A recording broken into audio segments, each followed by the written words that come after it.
ఈ సమయాన్ని మనకు అనుగ్రహించినటువంటి దేవాది దేవునికి మొదటగా నా కృతజ్ఞతా స్తోత్రములు చెల్లించుచు ఉన్నాను.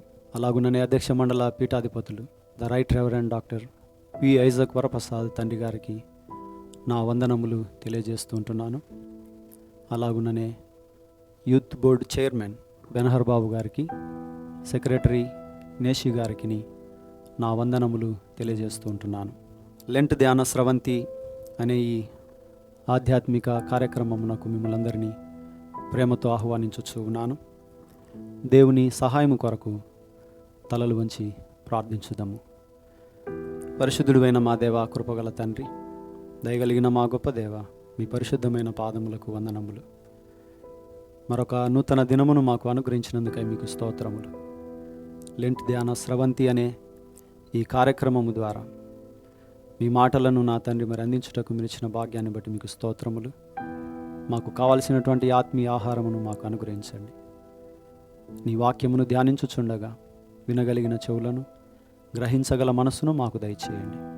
యేసు నామమున ప్రార్థించుచున్నాము తండ్రి, ఆమేన్.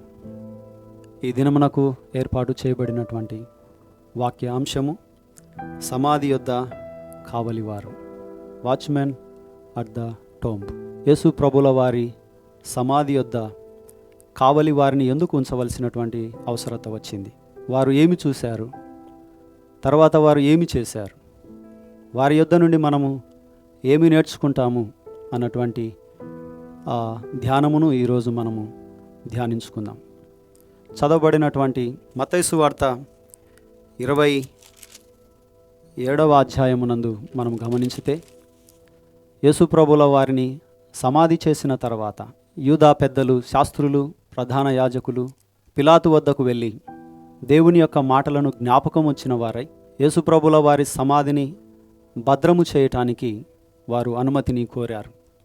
వారి అనుమతి ప్రకారమే పిలాతు కావలివారు ఉన్నారు కదా, వారిని తీసుకొని వెళ్ళి సమాధిని భద్రము చేయండి అని పిలాతు రాజు సెలవిచ్చి ఉన్నారు.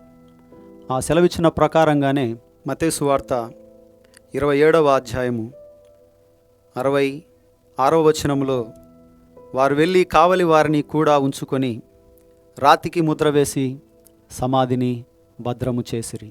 యేసుప్రభుల వారి సమాధిని పూర్తిగా భద్రము చేయబడినటువంటి పరిస్థితి మనం ఇక్కడ చూడవచ్చును. ఎందుకు వారు సమాధిని భద్రం చేయాల్సి వచ్చిందంటే, ముందుగా చెప్పబడినటువంటి యేసుప్రభుల వారి మాటలు. ఆయన యెరూషలేములో పెద్దల చేత, అధికారుల చేత, ప్రధాన యాజకుల చేత హింసింపబడి, చంపబడి తిరిగి 3వ దినమున లేచును అని యేసుప్రభుల వారు ముందుగానే బోధించారు. తోడ ఉన్నటువంటి శిష్యులు, పరిచర్యలో భాగంగా ఉన్నటువంటి అనేక మందికి ఈ మాటలు గుర్తులేవు కానీ, శిష్యులందరూ చెదిరిపోయారు కానీ, యేసుప్రభుల వారిని ఎప్పుడూ విమర్శించుచు, యేసుప్రభుల వారిని ఎప్పుడూ శత్రువులుగా, ధర్మశాస్త్రమును ఉల్లంఘించిన వానిగా చూసినటువంటి వారందరూ మాత్రం ఈ మాటలను జ్ఞాపకం ఉంచుకున్నారు. అందుకే వారు సమాధి యొద్ద భద్రము చేసి దానిని కావలి వారు ఉంచినట్టుగా మనం ఇక్కడ చూడగలం.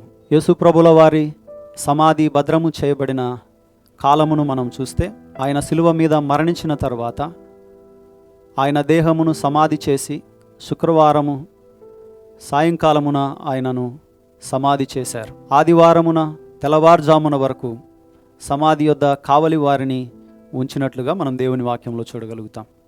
ఈ సమాధి యొద్ద కావలి ఉంచినటువంటి వారిని, వారి పరిస్థితులను మనం చూస్తే, 4 సైనికులు 4 గంటల చొప్పున వారు కాలాన్ని నిర్ణయించుకొని ఆ కావలివారుగా పనిచేయటం జరుగుతుంది.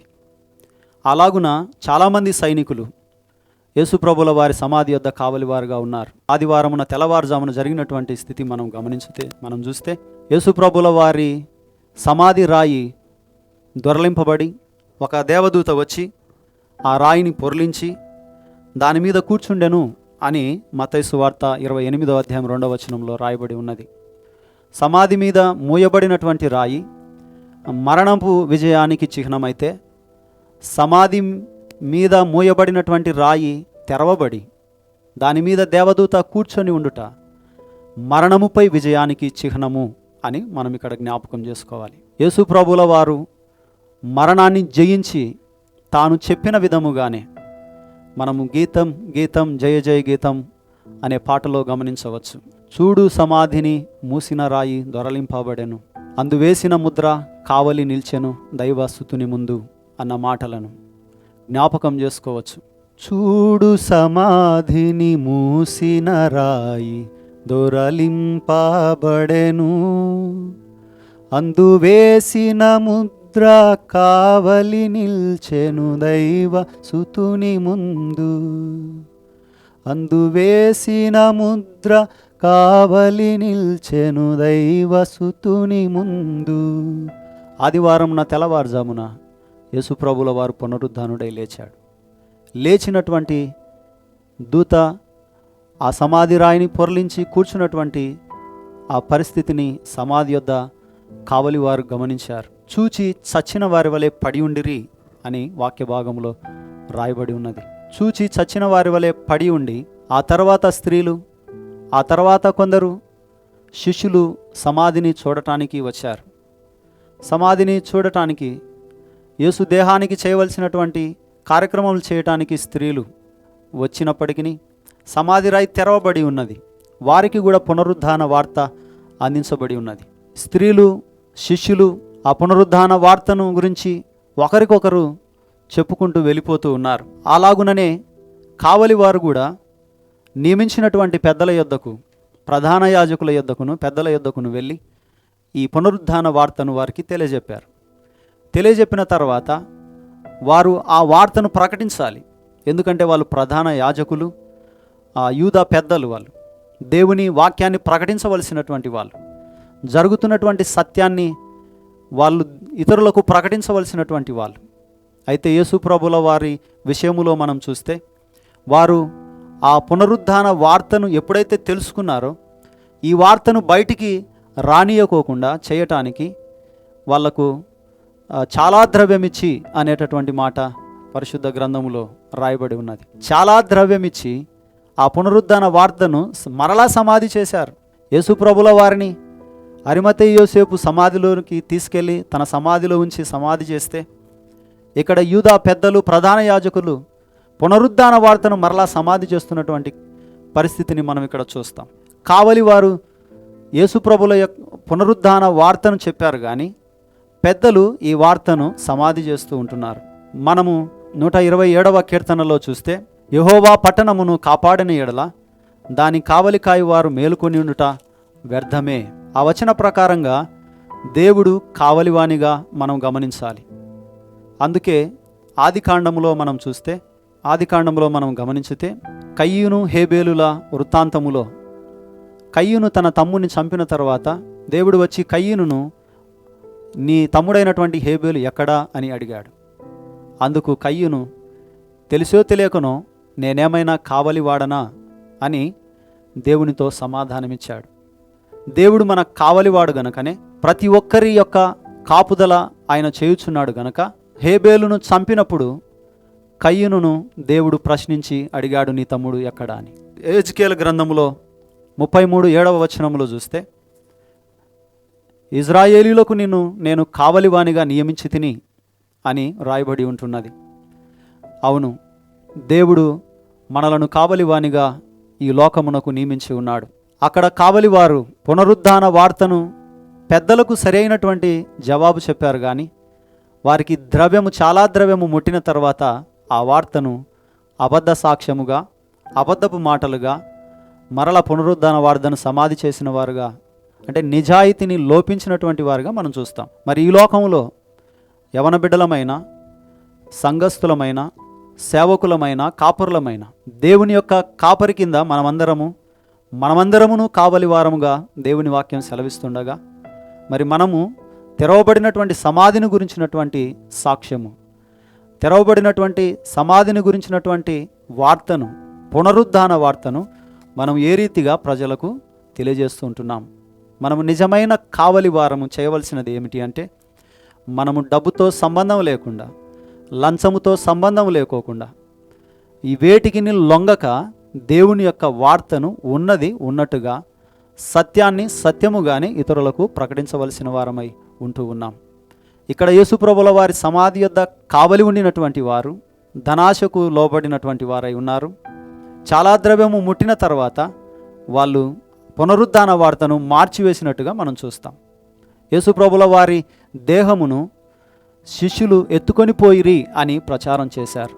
ఆ వార్త యూదులు నేటికి నమ్ముతారు.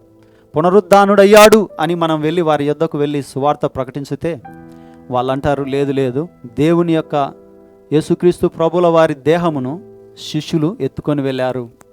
చూడండి, వారు చెప్పినటువంటి అబద్ధపు మాటలపైన వారు ఎంతో నమ్మకం ఉంచి ఉన్నారు, విశ్వాసం ఉంచి ఉన్నారు. కాబట్టి ఒక అబద్ధపు వార్తను మన లోకంలోనికి తీసుకువెళితే అది ఎంతో ప్రభావితం చేయబడుతుంది. ఒక సత్యమును తీసుకువెళితే అది కూడా ప్రభావితం చేయబడుతుంది.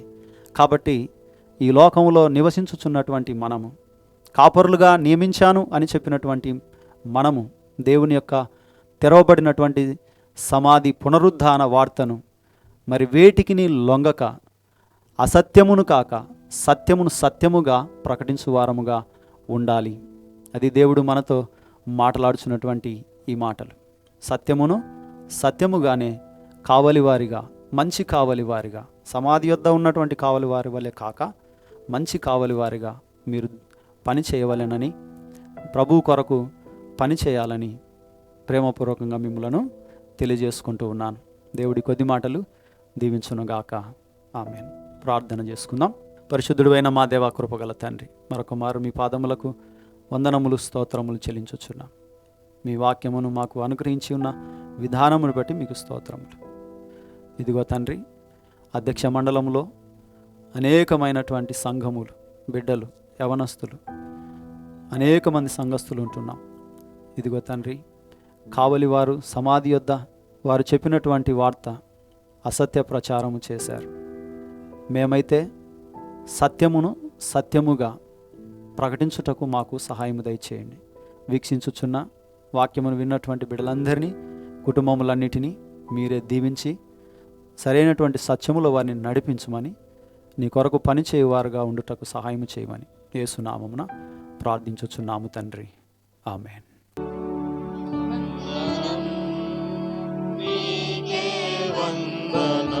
పరిశుద్ధ శిరమా వందనం, నీకే వందనం.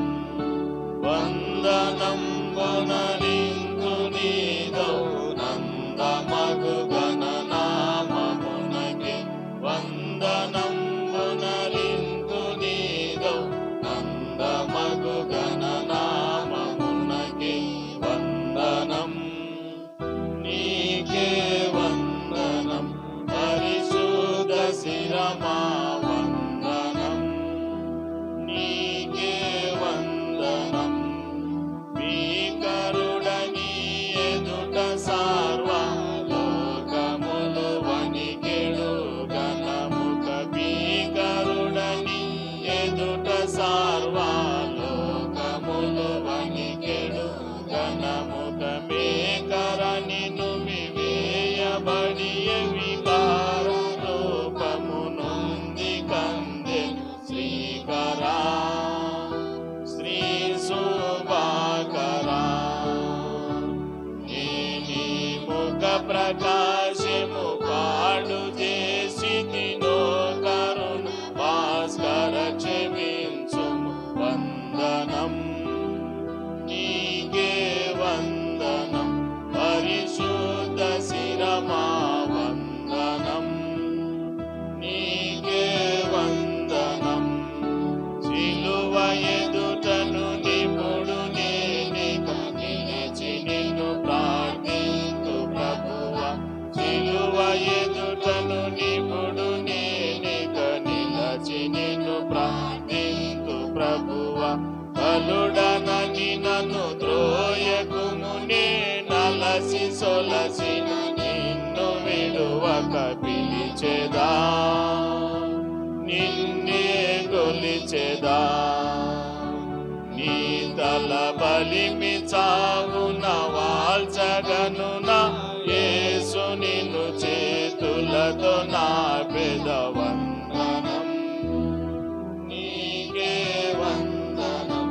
పరిశుద్ధ మా వందనం, నీకే వందనం. మరణ దినమున భయము పడి నీ కొరకెదురు చూడంగ కృపతో, మరణ దినమున భయము పడి నీ కొరకెదురు చూడంగ కృపతో, వరబలుడా నా విరోధుని కరకు శరముల దృంచరా